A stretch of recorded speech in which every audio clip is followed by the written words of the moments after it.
Hi everybody, thanks for joining me for my first Shapr tutorial. Today we're going to learn how to make a stylized piece of jewelry of my own design, as well as some Cad prongs, beads, and I'm going to also tell you a little bit about how casting and 3D modeling works in the ways that you can improve your design for the best cast. My name is Steven Tyler, the designer on Instagram, and I've been making jewelry for about 10 years. 2 years ago, I discovered Shapr, and the ways that it helped me improve my jewelry design was significant. It's a very intuitive program and one that I recommend to a lot of different people. So let's dive in.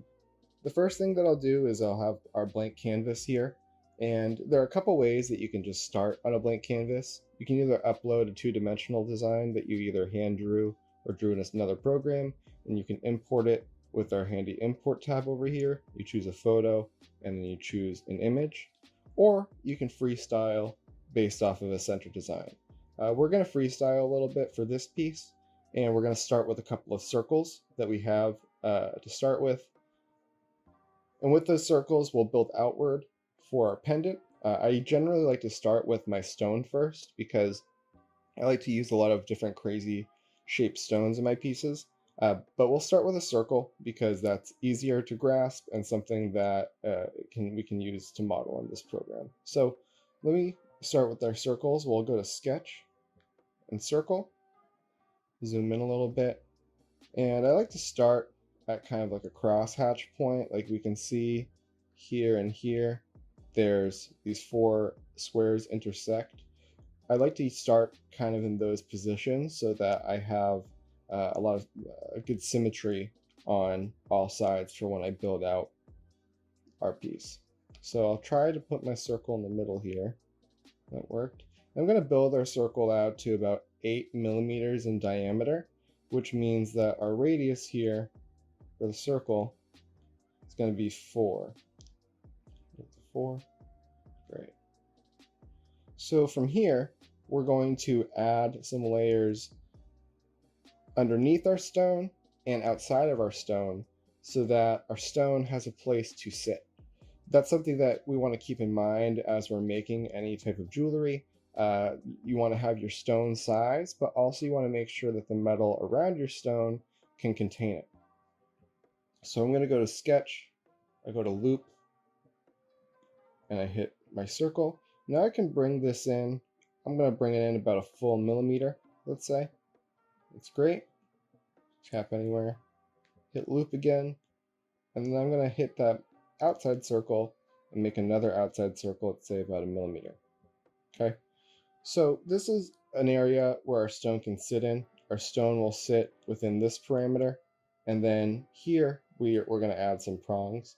But I also want to show you guys how to make what's called a halo setting with all the faceted gems around our circle here. And let's say you have to have an idea in mind of what size your gems are, whether they're 1 millimeter, 1.5, 2, or greater. I'm going to start with 1.5 millimeter gemstones. Those are ones that I tend to work with pretty often. So I go to Loop here, choose this outside circle, and I'm going to bring it out 1.5 millimeters. That's great. And then I'm going to do this one more time, just so I have an outside edge. We can say it can be anywhere from 0.5 to a really thin edge to a millimeter. We can say a millimeter so that we have some room to work within. That's great. Okay, so now the next thing that I'm going to do is I'm going to just add a couple of, flowy leaf-like lines up in this direction. And the importance of having these lines here is so that we can mirror whatever drawings we make, so we can guarantee that things that we're making are symmetrical. So the way that I'm going to draw those swirly leaf bits up here is I'm actually just going to make this center line.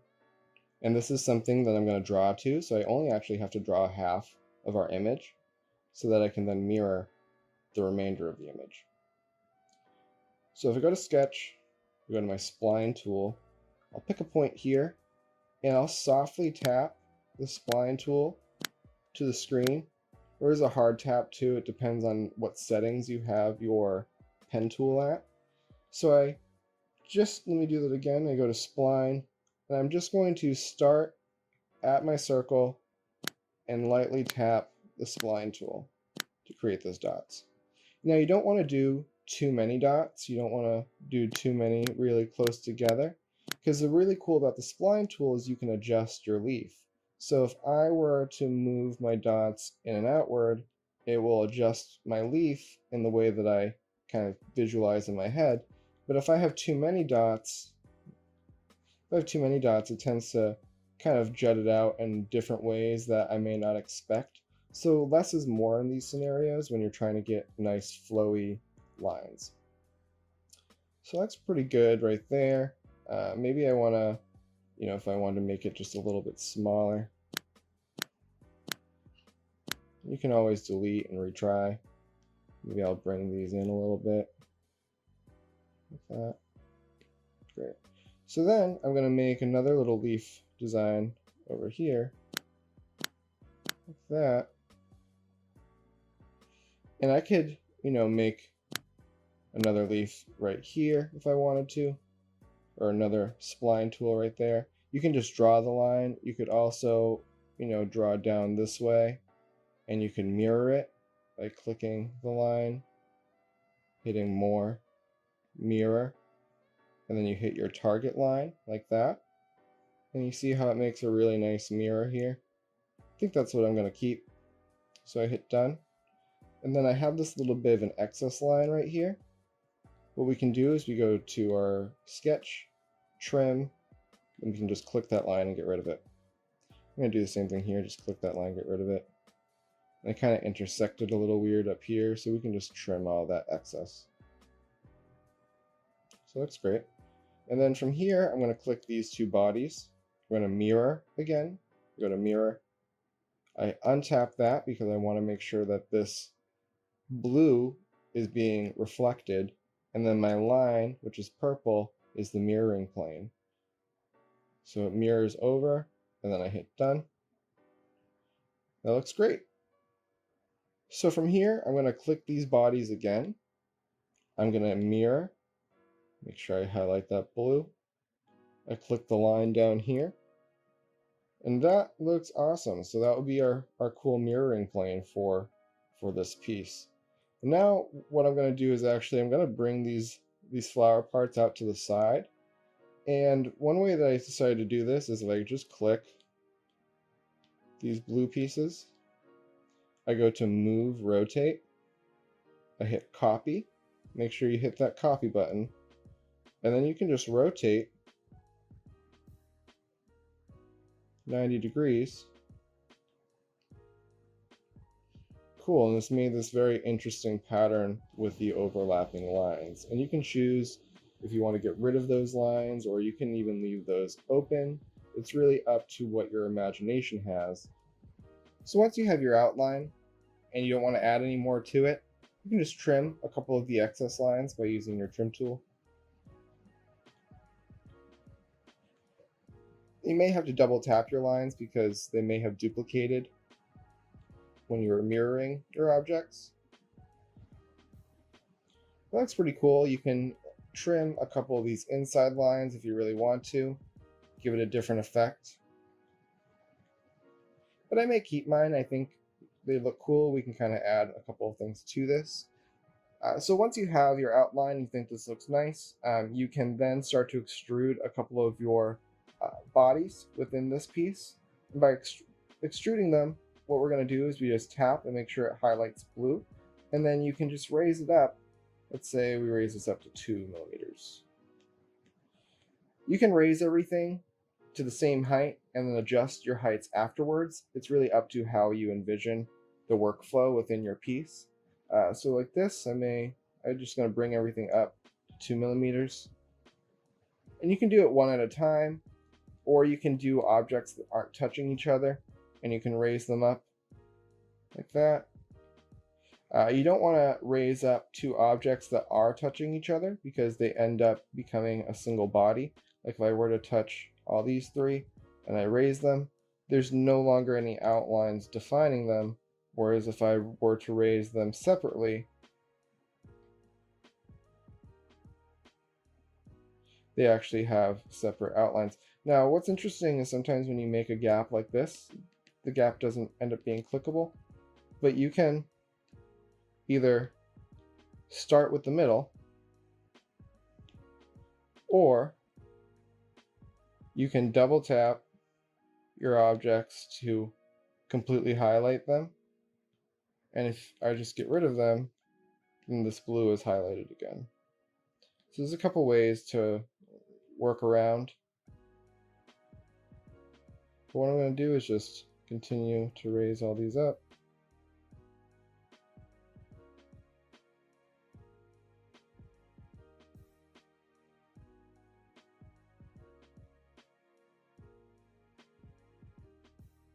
Alright, now once I have everything kind of raised, I can start envisioning a little more about what I want to add to this. So let's start really in our center here with our stones and our gemstones. So if I'm picturing a stone sitting within this area, the stone's not just going to sit right here and then be fine. We have to add prongs, we have to add things that are going to make the stone sit securely. So the first thing that we're going to do, you kind of see me highlighting this outer edge of the circle here, is we're going to chamfer or fillet our edges. And then we're actually going to be doing that with a lot of our edges in here so that we have the best cast for our jewelry. So with that, I'm going to fillet. So with this arrow, if you bring it outward, it will chamfer or round your edge. Or if you bring it inward, it'll fillet your edge. And I'm going to fillet it. I'm going to fillet it all the way to the edge of my next circle here, which is 1 millimeter in depth. So from here, I'm going to add some prongs in this general area to add and secure our center stone. So if I were to take my circle tool here, I can go in, just add a circle in one quadrant. We kind of have this little bit of overhang, so we can use our trim tool, just trim it. Now I have this circle in this one quadrant, and we're going to mirror it so I don't have to try to eye my circles in each of these quadrants and make sure that they're the same. So we just highlight, go to more, hit mirror, hit this line over here. It should mirror it correctly. Click both of those, go to mirror again. Now I mirrored our target. So now I have these areas that we can use as prongs. We can just bring them up to show you. This 2, 3. We have to keep the depth of our stone in mind as well. Like if we're dealing with an 8 millimeter stone, the depth may be, let's say, 4 millimeters, and it's going to sit and sink through here a little bit. So we may only need these to be about, 2 millimeters high, 3 if you want to be safe, and then you can clip them. It's really up to you and what you envision. So from here, I did mention possibly doing a halo of gemstones in this outer circle here. And I can show you how to do that in a couple of different ways. So the first thing that we're going to do, we don't have to draw our circles all the way around. We only have to draw a quadrant like I just did with the prongs and then mirror it against our sides. That's going to be the easiest way and the way to get the best symmetry. So if I make a line, I'm going to try to draw a line at whatever is the center point here. I just kind of eyed it, but there's another way that you can do it. You can either do it maybe from the top line here. You can bring it all the way across. That should actually make everything really nice and centered. You can also extend this line down here. Click it. And if you just deselect, you can bring it upward. And that's another center line. But it's just really important to have things centered so that you know exactly how symmetrical your object is. So I'm going to leave this line here. I'm going to go to Sketch, Circle, and then I'm going to make my stone, which we decided was going to be 0.75 in radius. I'm going to bring it 0.75 in radius, which is 1.5 in diameter, and I'm going to try to make it touch there. Don't want to have too much overlapping. You can actually make this slightly smaller if you want, about 0.74, because eventually you're going to end up having to drill a little bit into these holes after casting. so you can set your gemstones. So if I have a 0.74 here, it's barely touching the edges. And now I'm going to copy this for my quarter. So I also want to make sure I know where this center line is here too. So I can kind of do that same thing that I did with this line.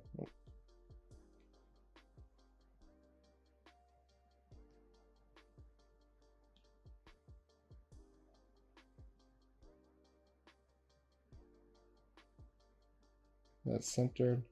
Looks a little crooked. Let me just draw this line up here and click it, close, bring it upward. Great. So now what I'm going to do with this circle, I can just highlight it and hit the copy tool. The copy tool, I'm going to move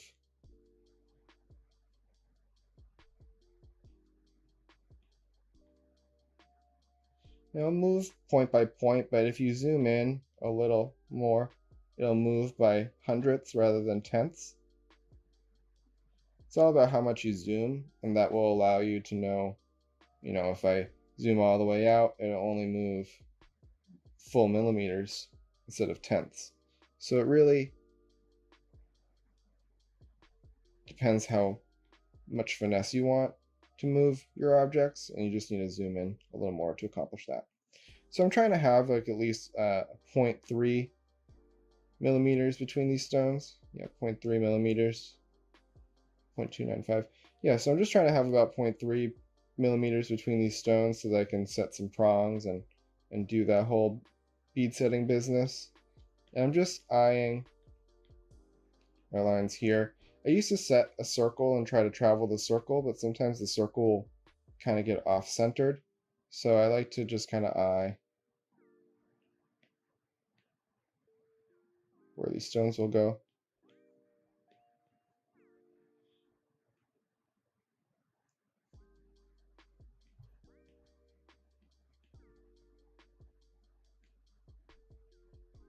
Looks pretty good right there.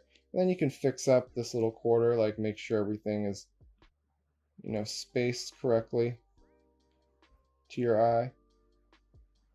Now, eyeing it's going to be very helpful just so that you can do this while you're making your jewelry as well, making sure everything is centered and even as you create it. So now that we have this quarter kind of drawn, I'm going to use my trim tool and kind of trim against some of these excess edges. Just gets kind of in the way. So now I have, this quarter of circles. And I'm just going to mirror them. So I click these four, more. So hit just the mirror tool up here. Make sure everything's blue. My target line I'm going across. That looks great. Oh, I forgot this one. Great. And now I'm just gonna do the same thing. Don't need those. Hit more. Oh, mirror. Just go across like that. Great. And now from here, depending on the skills that you have as a jeweler, you could simply highlight all these objects.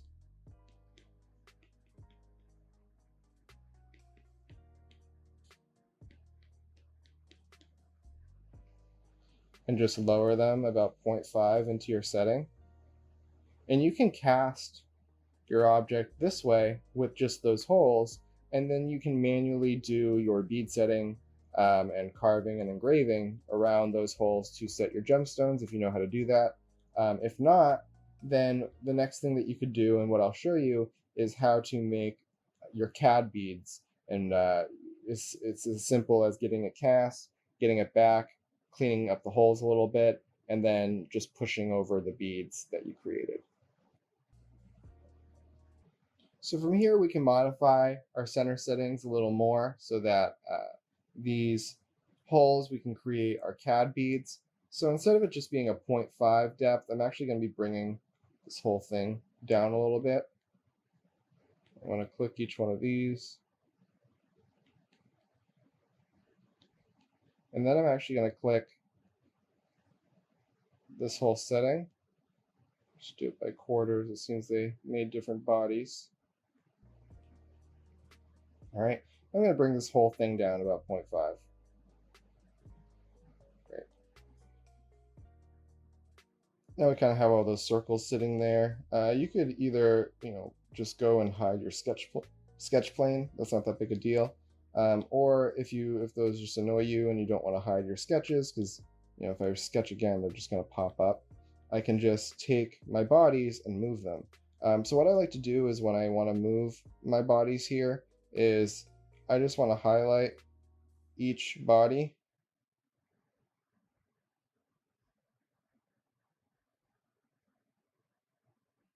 And then I'll hit the plus sign and add them into a new folder. And then this will be, you can rename it flower sun top. Great. So now I can take this whole folder and I actually want to take these lines with me.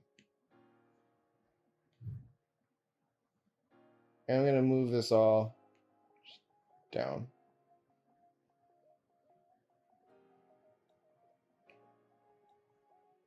All right, that looks good.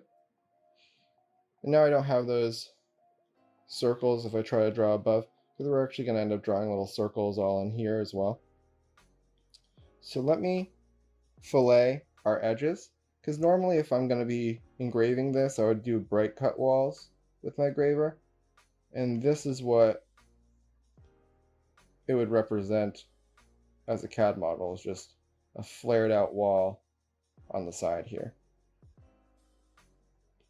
And now I want to build out these holes a little bit more. So if I go to sketch and I go to my offset edge tool, I actually click this inner circle.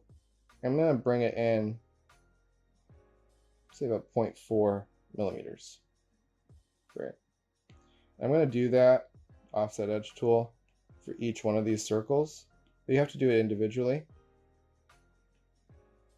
But like we said, we only have to really do a quarter of these if we want to. So I can just go to loop, 0.4.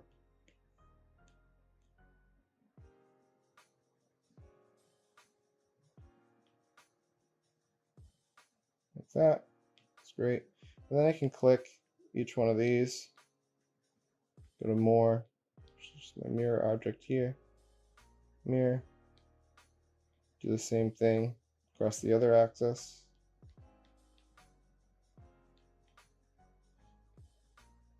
Mirror. Now I have all these little circles in here, and then I'm actually going to be bringing these all through the whole side. One of the reasons for this is just, you're going to get a really clean setting in CAD doing it this way, but also for metal weight too, you can use this as a way to kind of get rid of some of that excess metal for cost or for casting, especially if you're working with high cost metals like gold, platinum, even silver with the rising costs now. So that's what we have here. And then the last thing that I can do is I can actually take the inside edge of each one of these circles, and we can click them all at the same time if we wanted to.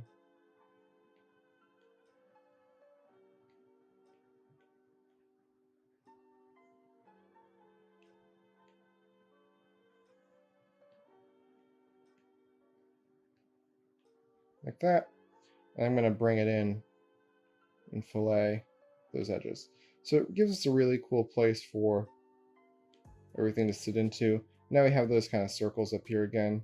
I wonder if they all brought into a new sketch plane. They did. So I can actually just delete this sketch plane if I wanted to. And it'll delete all those little circles. Cool. So the last thing that we really need to do to tie in this setting so that we have prongs for all of our little stones here is we got to make little prongs, our beads. And again, we're only doing a quarter of this so that we don't have to keep trying to replicate our edges. So if I make my little prong here, the outside ones may be a little bigger than the inside ones just because of the way circles work. the inside diameter being smaller than the outside diameter. So this is 0.25 in here, radius, which is a 0.5 diameter. You want to make sure also, what you're keeping in mind with your casting is that you're not going too small. Sometimes the smallest details, they'll come out in print, but they won't come out in cast. Not everything that we make is printable, and not everything that's printable is castable. So there's a little bit, some caveats to that. Another thing to note too, which we'll go over a little bit in a minute, is to not have too many hard edges in your model, just because while you're casting those hard edges, the metal doesn't like to flow into corners. It wants to flow on a meniscus. So with that, you want to have slightly rounded edges to all of your sharp corners. My friend Jack Rigsby was teaching me that recently, just because he's been doing a lot of casting and printing, and that was one of the caveats that he found, is having some rounded edges to your prints is going to be a lot easier than having solid hard edges. So we're just kind of copying and moving our circles. Just doing this so I don't have to keep making the same size circle over and over again. I'm also not bringing them together, because then I would have to bring them, rotate them, might be a little more off. So I just do this. And doing things by eye is going to definitely teach you just how to eye things. As I mentioned, in your own jewelry, you can see things visually if they're symmetrical. You don't have to sit there and measure to make sure everything is symmetrical. You can just see it with your eyes. So this is pretty good for these. And now I'm going to do our mirroring trick by highlighting each one of our circles. Go to mirror, make sure that one's blue. I mirror over our edge here. That looks great. I'm going to do the same thing.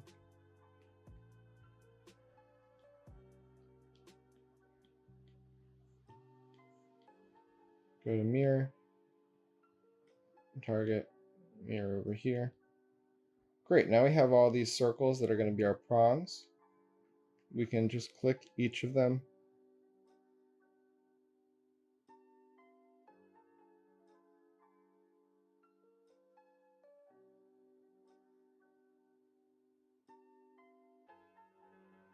Now I'm going to bring these up about 0.5. Should be plenty. And the last thing I'm going to do is going to round the tops of these. You can round them just with beading tools, but I'm going to click them and just give them a little bit of a chamfer.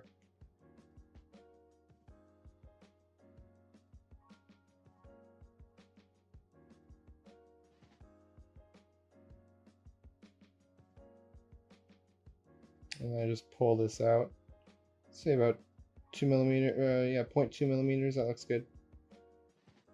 Perfect. Now you have your center stone, and then you have your melee surrounding it with little beads that you can, after casting, just push over. You may even want to smooth out the tops of these beads for your prongs, like that. Something adding like even more detail into this. I want to note that there's a couple different ways that we can build this piece as far as thickness goes. We can make it, flat like this, and a somewhat thinner piece, and you can have a very small bail somewhere up here. But with that, there's, maybe your stone might be poking through the back. Maybe you want to have a larger bail. That could be an option. It really is up to what you envision for this piece. So one way that you could do it is you can simply, click all the back end pieces of your object.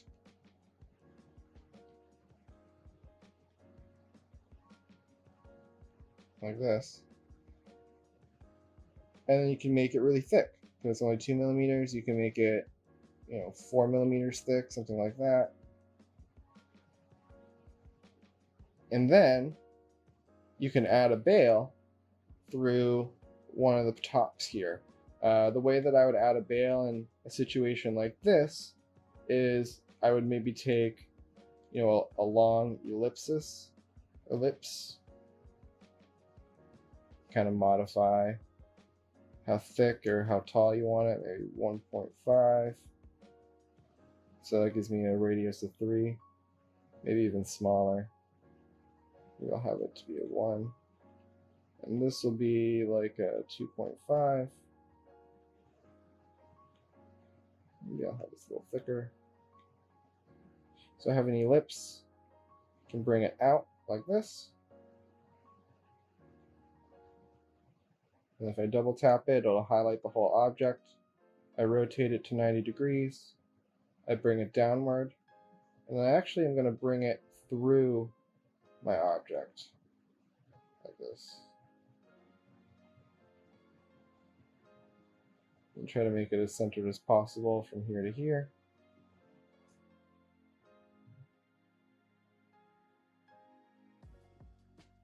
Then what I'll do is I'll double tap. And if I go to more, I can go to subtract. And the purple is what I'm subtracting from. And the blue is the object I'm subtracting. You can kind of see how it's making a hole through this piece right now. If I hit done, and I move this object, you can see that I have a hole here now. And that you can use as a pendant bail. However, that's going to make this piece really thick, depending on how thick you actually made it, and it can make it really heavy. If you want something a little lighter that still has thickness, we can do what I've been doing in a couple of my previous pieces, is I'll actually take most of this object and duplicate it and bring a second layer underneath. So what I mean by that is, if I go to my flower, actually instead of highlighting my whole flower, maybe I just want to highlight these outside pieces. So I'm double tapping on each of them. And maybe I want to make this separate from the center portion here. So if we go to my files, we go into this folder, I just make a new folder. And then these are the petals now.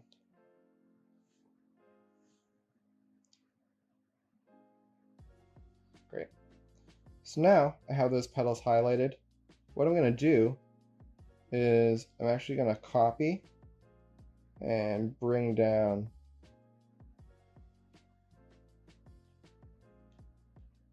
the object. Like that. Cool. And now I can make this actually just a little less thick. We don't need it to be this thick anymore. I can make this maybe a millimeter. Bring it down a little lower. Set to 1 millimeter. That looks really cool. I'm actually gonna highlight or hide the sketch. It's not getting in my way. So another way to make the bail is just bringing a couple of these leaves up to touch the underside. If I just bring the top and bottom leaf like this, it now has a whole gap for our bail to actually go through and swing through. We can chamfer these sides a little bit to make it a little smoother. I do one, everything's still touching. You can look at it from the back. Maybe I want to chamfer these a little more. Bring it all together.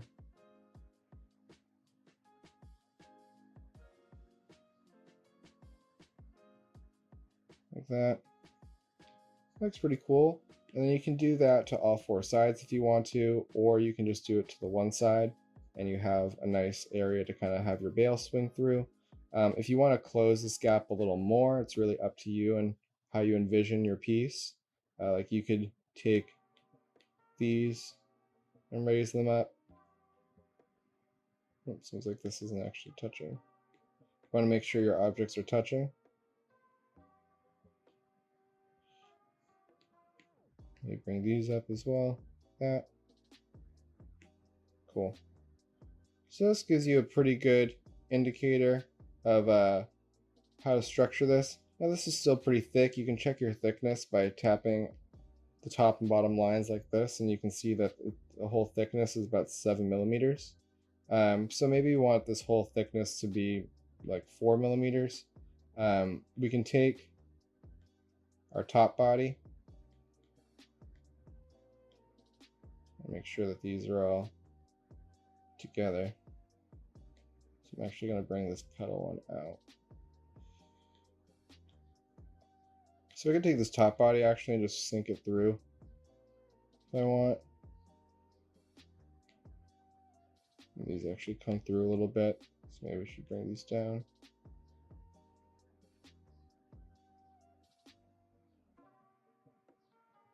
It's really all about modifying it after you have your basics set in place. This way that you can change things a little bit at will. Nothing's really ever gonna be exactly like how you picture it in your mind unless you're much better than I am, but it really depends. I always am up to the idea that what I have in my vision may not always be how it comes out, and usually it's better. Usually when I'm working on something and I start going with the process, I'll find little things that I like to do, and I'll incorporate them into my style, or I'll make it a part of my own thing even though it wasn't expected previously. So from here, you have a pretty basic pendant. You can cast it. All of these details are going to end up being flat. So we can add some chamfers and fillets to make them less flat. And what I mean by that is if I were to click these outside edges, I can bring it in and chamfer, or fillet rather, or I can bring it outwards and chamfer. Chamfering sometimes does, round the edges a little too much, and you may end up getting gaps. So filleting is sometimes a good thing as well. If you chamfer, just don't do it too much. So like, let's see, if I do 1 millimeter, maybe an example here, so I chamfer this edge. Actually, it's chamfering pretty tight, which is good.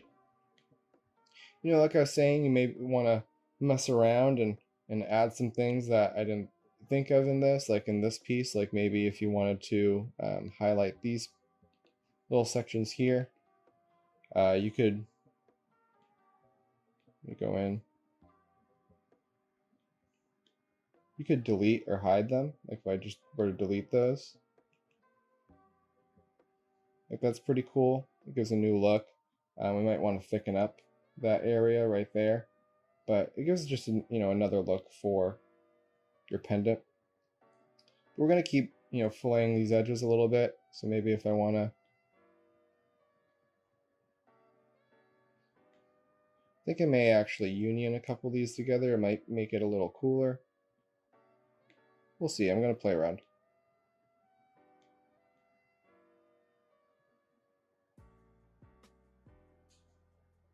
Actually like the way that looks. I'm gonna do that to 1 millimeter. Looks pretty cool.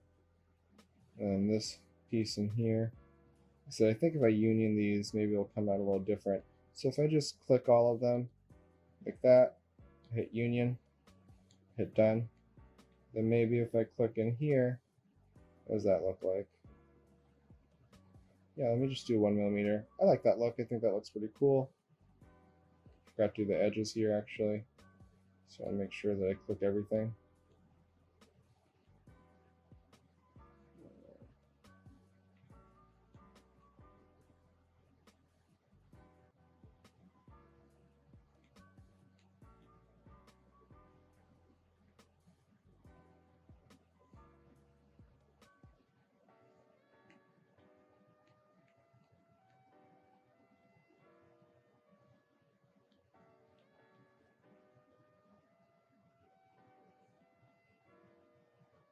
Yeah, I think that looks pretty cool. And you could do that to every side if you wanted to. You could also cheat and just go through and delete those.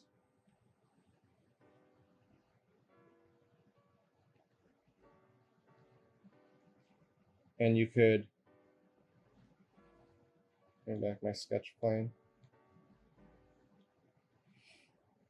You just highlight the 3 objects that you filleted and then just mirror them.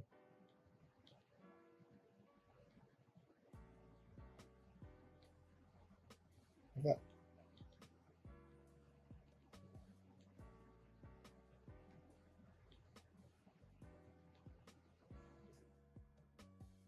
Pretty cool.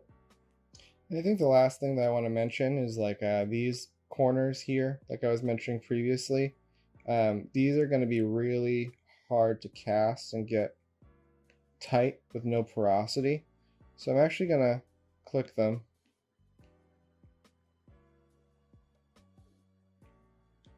I'm going to chamfer the edge of these a little bit. Even if it's just maybe 0.2. I think that's good. And I can do the same thing for these edges. Just because they're very pointy, the metal's kind of going to get trapped there when you're casting. So it'd be good to round them out just a little bit.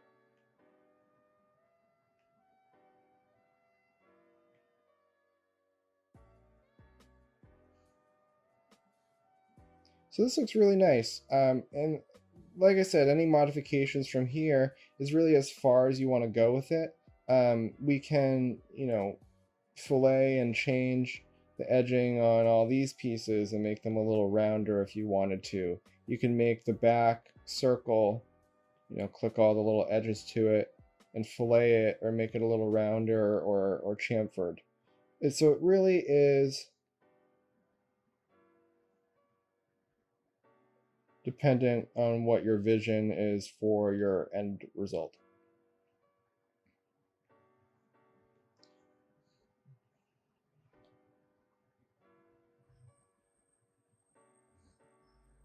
Like that. All right, so I guess the last thing for this piece is, maybe taking all of it and adding some little gemstones in here so we can make it look just as cool as any other piece that we're going to make. So the way that I just do the gemstones, I'm pretty simple with it. I take an octagon and I just modify the octagon. Because at a certain point, it's not going to really matter exactly what these look like. It matters more about what your final gemstones look like. So if I have, this octagon, I just raise it. I go behind and I click these back edges. And I fillet them to a point.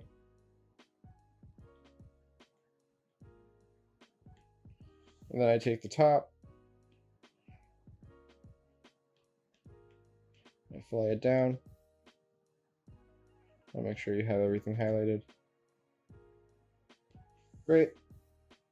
And you can shorten this a little bit if you wanted to. Make it look like however your gemstone looks if you want.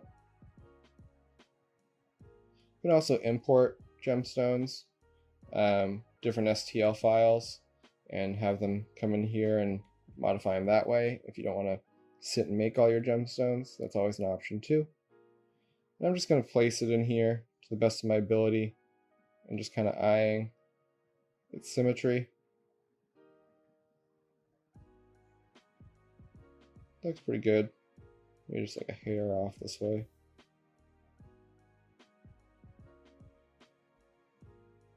I think that looks good. And then the last thing I'm going to do is just make all those little ones. Like I've been saying before, you only have to make a quarter of them. So if I go to my octagon again, just a 0.75. Bring it up. You also make that one that we just made smaller instead. But I like to be exact with the measurements at least.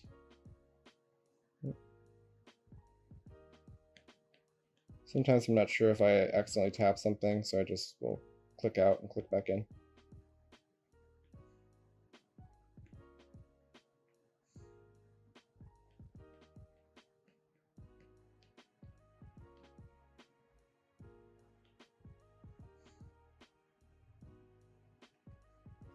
So then just bring it up, over, bring it to our object.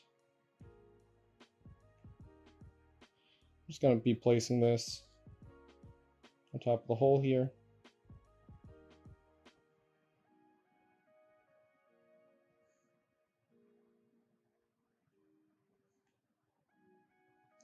That looks good. And just copy and move it.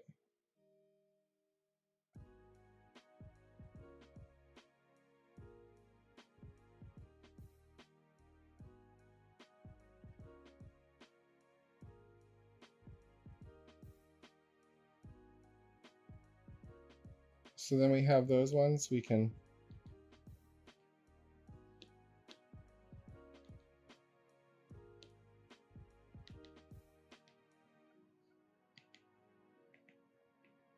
click each one. And my lines are now underneath. So let me go to mirror. I'm gonna mirror this way. Right. So nothing doubled.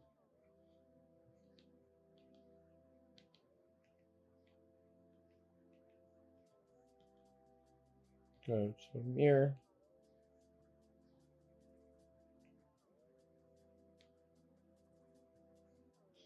Perfect. Now we have essentially our pendant. You can hide. I'm going to collect all of my gemstones that I made and put them in a single folder so I can hide them, because you're not going to want to print or cast with these false gemstones. This is just really for rendering purposes. So your new folder, and just call them gems. Great. So this is essentially your piece.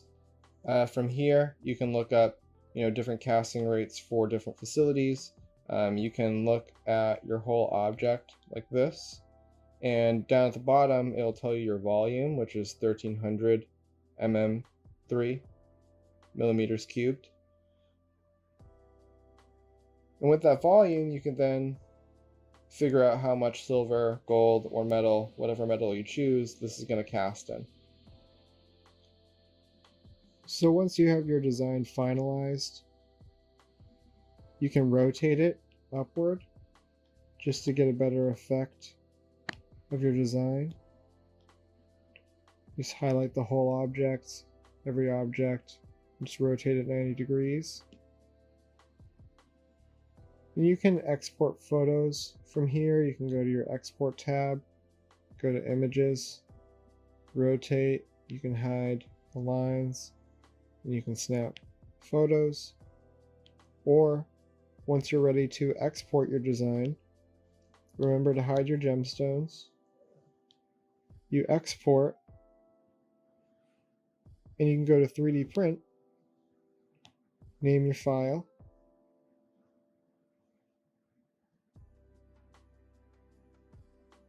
and just make sure that you have it on a high resolution pendant. All the defaults are pretty much good. You can go to continue,